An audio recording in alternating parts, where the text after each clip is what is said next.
Good morning. Welcome to United Way of Olmsted County's Partners and Pastries event here this morning.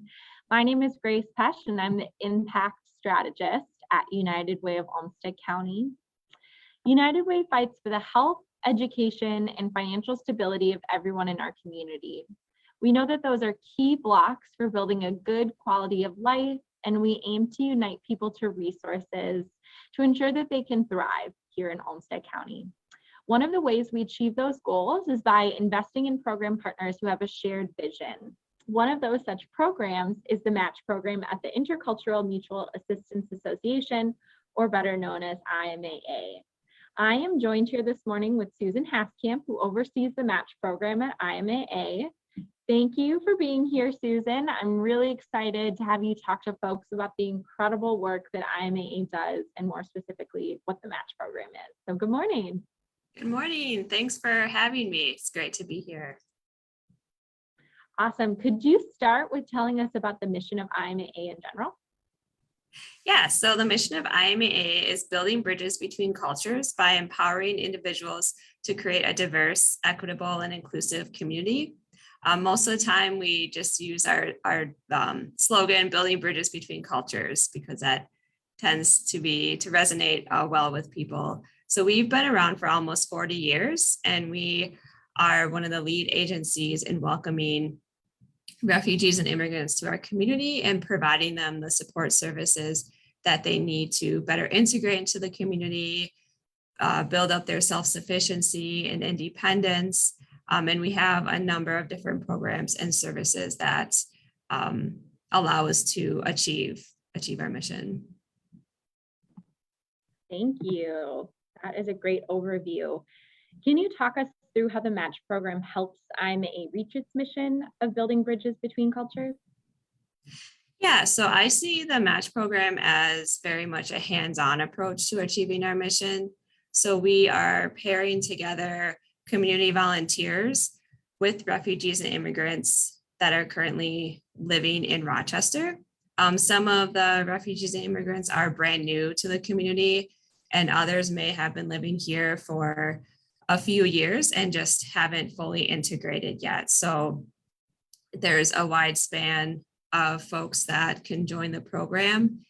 And really, again, it's bringing together two different parties from two different cultures. And, volunteers are helping them to better integrate and teaching them about the American systems. But at the same time, the volunteer is also learning more about the culture of whoever that they are matched with. So we are really just providing an avenue of, bringing together two different cultures that may have never crossed paths otherwise. What an awesome experience for everyone involved, right? Can you tell us why this work motivates you to show up every day to IMAA and oversee this program? Yeah, so I actually was involved in a match myself. I was only 4, so I should actually say that my parents decided to be part of a match program through Catholic Charities in the early 90s. And obviously, as a 4-year-old, I had no idea what I was doing or the significance of the experience. But when I look back, I see that was definitely, I think, played into a lot of the reason why I do the work that I do today. And just being at such a young age, being exposed to different cultures, that has always just stuck with me. And, oftentimes the fear of difference is what might hold us back from getting to know someone that isn't the same as us. And I feel the more experiences you have, the less fear you have as far as wanting to seek out a different experience. So for myself, just through my own personal experiences, I think I see just the importance, and particularly in the world that we live in today, the match program is a very integral part of our mission, because it's a way to also help break down some of the barriers and the stereotypes that exist about a lot of refugees and immigrants that are not true. And again, the match program is a actionable way of really helping to do that. That is so cool that you have really gone full circle, and it was such a informative experience for you as a child. And now you have grown up to start doing some of that similar work and provide that experience for other families. Can you tell us what types of things folks do when they meet with their match families?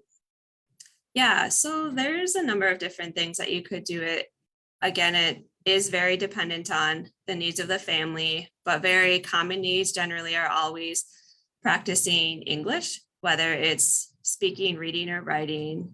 That is always very common.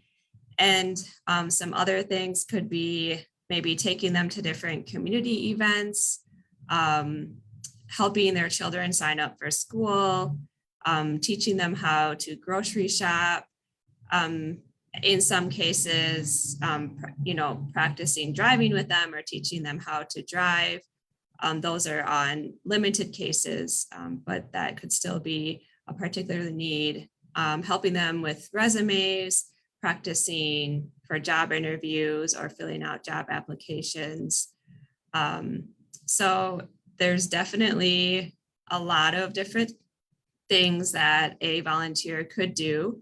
And typically what happens is we try to pair, if a volunteer is, wants to do certain things, we really try to match the needs of the volunteer with the needs of the family as well. And if volunteers have children, then we'll try to match up the two families so they have similar age children as well. And these are all things that we will talk a lot more in depth with the volunteers during our orientation.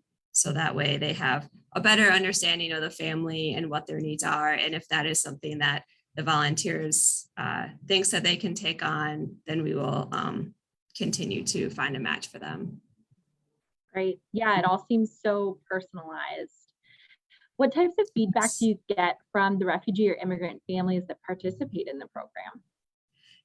Yeah, so we have, we do evaluations every year, and, most of our families are always extremely thankful to have a volunteer to help them or a friend that they can call if they need someone. And they oftentimes are very enthusiastic that they have this volunteer now that they are able to see on a weekly basis. And again, it's really for some of them, it's providing that social connection that often lacks as they're trying to better integrate into the community. So, they really look forward to that weekly visit with the volunteer just because it's outside of maybe their normal routine and they get to interact with somebody different. And what about the volunteer families? What is their feedback like? So most of the families really talk about how valuable and worthwhile and meaningful of an experience that it is. And, one volunteer has shared that she says a lot of the stereotypes that she hears out in society were not true for the particular family that she was matched with. Other volunteers have shared that they just have learned a lot more about the intricate needs that refugees and immigrants have. And a lot of times those things can't always be learned in the books, but you have to you often learn it by doing. And so for them, it really helps to deepen their understanding of the importance of being able to better integrate refugees and immigrants into the community, as well as providing that cultural understanding. What I love about this program is that really it gives both parties the opportunity to learn more about their community and to create new connections that they may not have had the opportunity to create prior to getting involved with IMAA. So can you talk about what types of current needs you all have for the program? Yeah, so right now, just with the pandemic, we aren't accepting general volunteers. And so most of our needs are actually with the match program, particularly because once we match up a volunteer with a family, they're able to set up their own schedule, and it's very flexible, and they can meet on their own time, and they can meet either virtually or in person, depending on their comfort level. And how would someone get involved? What types of information do they need to take that step if they wanted to volunteer with the match program? Yeah, so there's several different ways. On our website at IMAA.net, if you go to the match program, we actually have the online application right there on our website, so they can go ahead and fill that out. And our match coordinator will contact them to set up a one-on-one, which at that point we will go again, share more details and go more in depth about the program and what some of the expectations are, and then answer any questions that the volunteer has as well. They can certainly reach directly out to IMAA. You can send a message through our website. You can go to our Facebook or Instagram page and send us a message to let us know that you're interested as well. Awesome. I was going to say, if people wanted to learn more about IMAA in general, the website is a great place to start. And you also had mentioned you have a Facebook page and an Instagram page where you share updates on your work, correct? Correct. Yes, exactly. Great. Is there anything else you'd like to share about IMAA's work in general, the match program, or anything about your partnership with United Way? Well, first of all, I mean, United Way has always supported IMAA and the work that we do. And right now they are been a wonderful funder for the match program, but they've also funded some of our other programs to help us get the program started. So we just really appreciate United Way's forward thinking and really just willingness to provide that flexible funding opportunities to community organizations who are doing the work in the community and working with diverse populations. So again, we just really appreciate your support in all that we do. And again, if anyone ever wants to learn more about IMAA, our website's a great way to learn, Facebook or Instagram, or you can also reach out to me directly. My contact information is on the website, and I'm happy to meet with anyone to share more about the programs and services that we have. Great. Thank you so much, Susan. I hope that folks are moved to check out IMAA's website or their social media pages to learn more about their work in general, and hopefully to get involved in the match program, which is such an incredible program and service available for both recent immigrants and refugees to our community, and also folks that have been here for a long time and just want to learn more about different folks that they're living alongside here in Olmsted County. If folks want to learn more about the other partnerships we have, they can go to the United Way website and click on our focus areas and learn about the other folks that we are supporting through our work. But again, thank you so much, Susan, and thank you to IMAA. We really appreciate being in partnership with you all and realizing our vision of ensuring that folks have what they need to thrive. So thank you. Thank you so much, Grace. This was great. Great, thank you.